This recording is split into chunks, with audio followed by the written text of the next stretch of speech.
Hello everyone, welcome back to another episode of r/Malicious Compliance.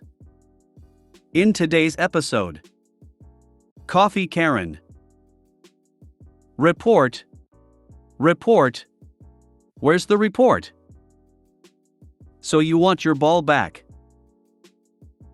Before we get started, make sure to subscribe so you will never miss a video. So let's get started. Coffee Karen. Dear daughter, 15, works casual at a kids' recreation center and only just started behind the kiosk counter. Enter a mom Karen who orders a coffee, $4.40, and wants to pay by card. Dee apologizes and explains minimum card payment is $5 and she can either pay by cash or can buy something extra to take it up to $5. Karen gets angry and demanding, says this has never happened before and insists she's paid by card 100 times before. Eventually Karen demands to see the manager. Enter the manager who takes over the transaction and cops the wrath of Karen. Manager swipes the card and hands over the freshly brewed coffee. Karen, having won, walks off with a shit-eating grin and a narky comment of "you ought to train your staff better." Dee quietly turns to her manager and inquires if it's okay to charge less than $5 to card. Nah, I charged her $5 for her coffee. She does it all the time, but I just overcharge her every time, but she thinks she's won. Miss 15 never felt so satisfied ever.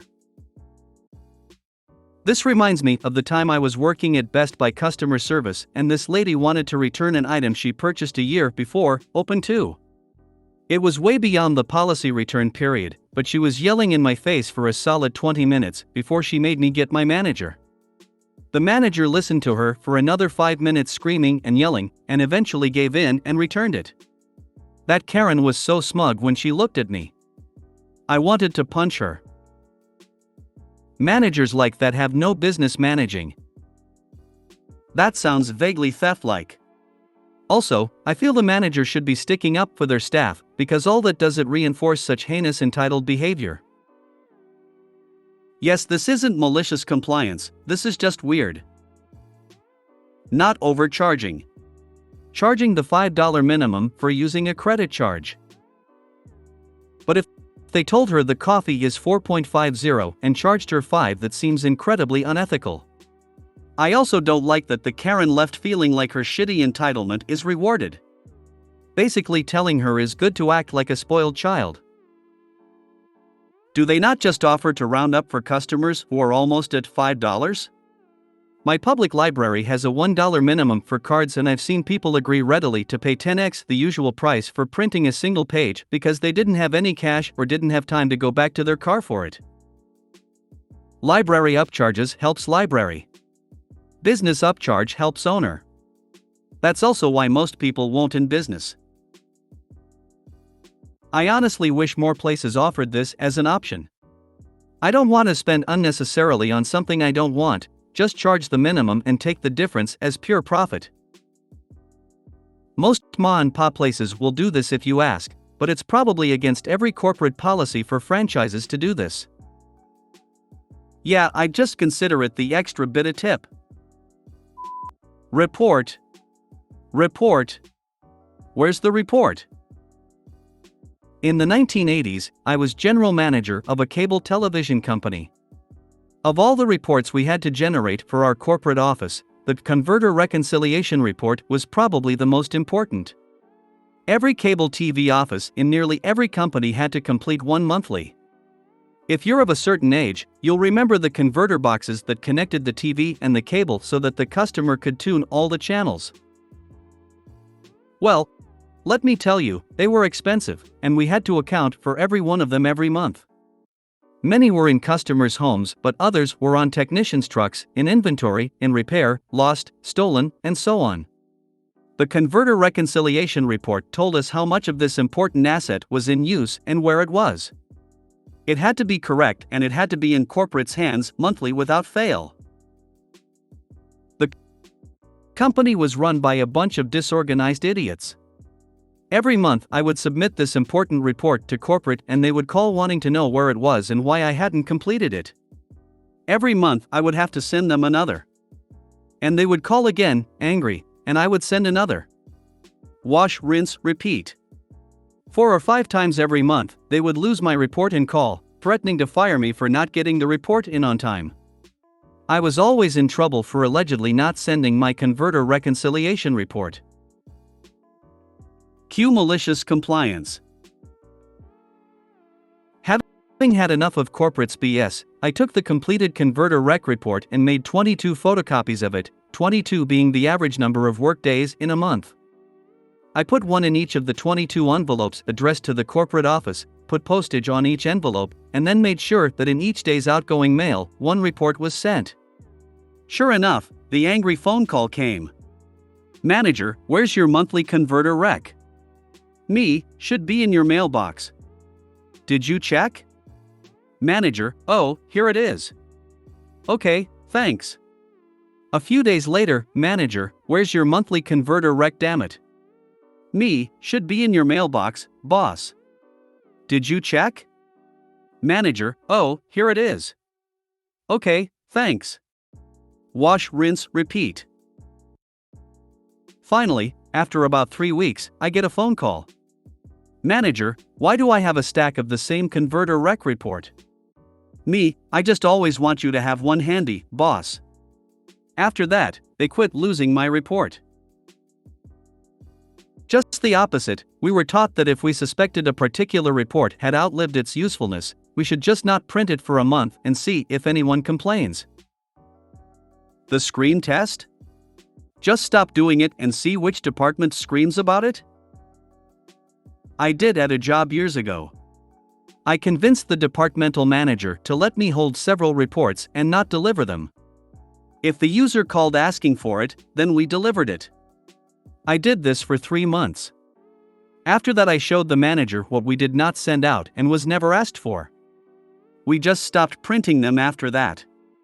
It was quite a large number of reports. Never got calls about them either. Did you cover pages on those reports? The company was run by a bunch of disorganized idiots. Well, that narrows it down. Ha! My cable provider here in Poland only started offering CI Plus when 4K became my thing. We have 3 TVs, and every one of those has a set-top/converter box sitting near it. I haven't checked all the TVs, but at least one of them has a decoder and a CI Plus slot. Nothing like corporate games. Not very malicious on your compliance. They did lose money in postage and paper. Plus the aggravation of 22 copies. I did something similar to my mom out of pettiness. 100% approve this. So you want your ball back? At the beginning of the COVID lockdown, the company that I work for put out notice to all clients that we would not be doing occupied repairs unless it was an emergency. Less than a week into the lockdown, one of our clients decides that our notice does not apply to them.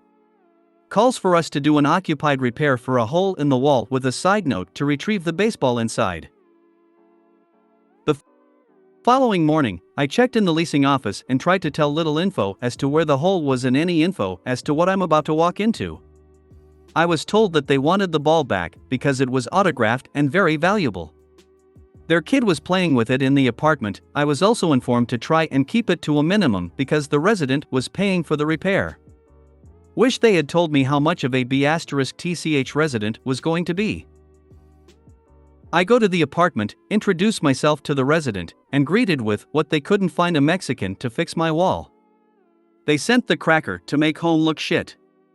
I tried to assure her that I could fix the wall, but she just slammed the door in my face.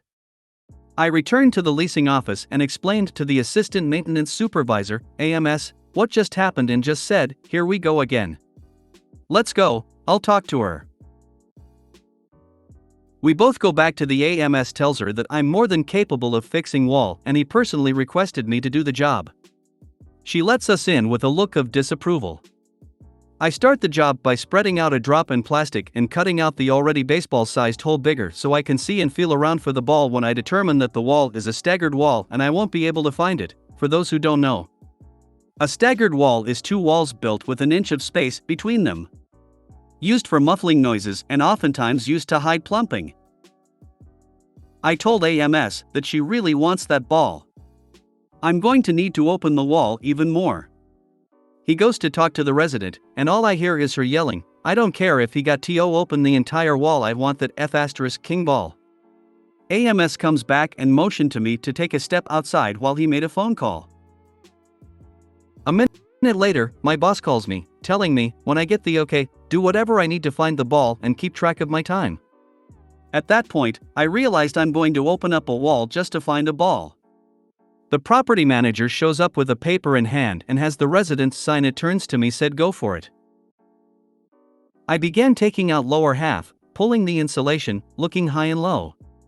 About 1.5 hours later, we found it in the insulation wedged between the plumbing and a stud of the neighboring wall. The AMS lets the resident know we found it. She to collect the baseball and freaks out. The AMS reminds her that she didn't care if I had to open the entire wall. Needless to say, I closed up the wall, not leaving any sign of it ever being opened.